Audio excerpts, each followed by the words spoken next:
মসজিদের ইমাম সাহেবদের সাথে প্রতিনিয়তই ঘটে যায় যে ঘটনাগুলো, এই ভিডিওটা দেখুন, শিক্ষামূলক ভিডিও। সভাপতি সাহেব, আমার বেতনের টাকাটা দেবেন?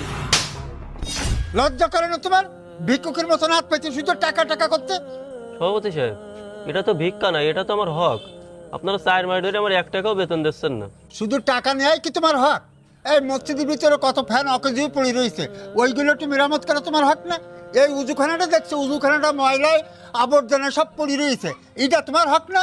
শুধু যায় নামাজের পাটি ফেলে আল্লাহ আকবার করলে কি হয়ে গেল? এই যদি তোমার বেতন না দিতাম তুমি নামাজ পড়তে না? বেয়াদব, শুধু টাকা টাকা টাকা।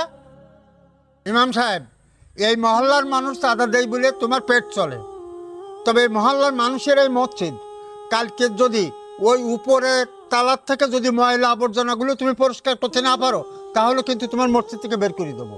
সভাপতি সাহেব, আমি তো আর চোর নয়, আমি একজন আলেম। আপনাদের কাছে কি আমার একটু সম্মান নেই? সম্মান?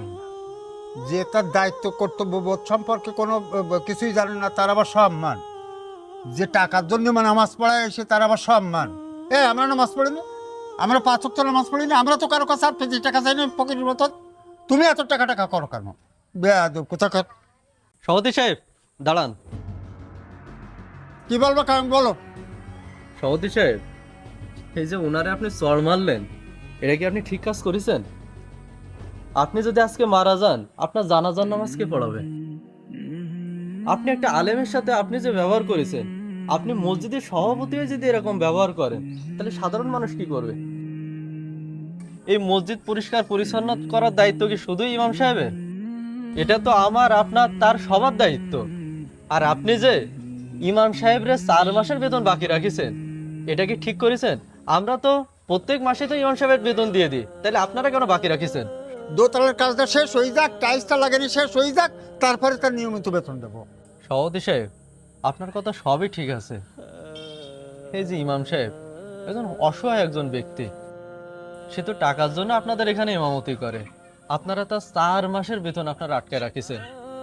এই মানুষটা সংসার কিভাবে চলবে? আপনারা কি একটু ভেবে দেখেছেন? এই ইমাম সাহেবরা কোনো জায়গায় কাজ করতে গেলে আপনাদের সম্মানের আঘাত পড়ে, তাহলে আপনিই বলেন তাদের সংসার কিভাবে চলবে? ইমাম সাহেব, আসলে যেখানে আপনাদের সম্মান দেওয়া হয় না, সেই মসজিদে থাকার দরকার নাই। ইমাম সাহেব, আসলে আমি ছোটখাটো একটা চাকরি করি, আমার বেতনও অনেক সীমিত। এখানে 10,000 টাকা আছে, এই টাকাটা আপনি রাখেন। আরেকটা কথা মনে রাখবেন, আপনার সম্মান মানুষের কাছে কম হতে পারে, কিন্তু আল্লাহর কাছে আপনাদের মর্যাদা অনেক বেশি।